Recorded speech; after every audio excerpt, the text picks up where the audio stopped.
ಭುವಿಗೆ ಇಳಿದ ಅಮರಲೋಕ ವಿಜಯನಗರ ಕಂಡ ಒಡನೆ ಹೊಡೆಯಿತೊಂದು ಮಿಂಚು ಪ್ರಖರ. ನನ್ನ ಗಡಿಯೊಳಗೆ ನನ್ನ ಯುಗದೊಳಗೆ ಇಂಥ ಪ್ರತಿರೂಪ ಇರಲಿರಲೆಮಗೆ ಎಂಬ ಹಿರಿಕನಸ ಕಂಡ ಕೆಂಪೇಗೌಡ. ಕಂಕಣ ತೊಟ್ಟನು ಕೆಂಪೇಗೌಡ.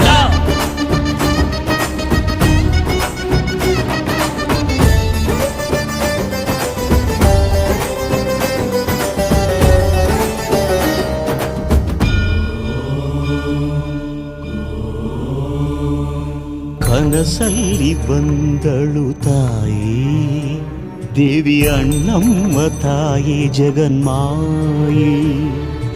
ಗುರಿ ಸೇರು ಉತ್ತರದಾಯಿ ಎಂದು ಬೆನ್ನಿಂದೆ ನಿಂತ ಮಹಾಮಾಯಿ.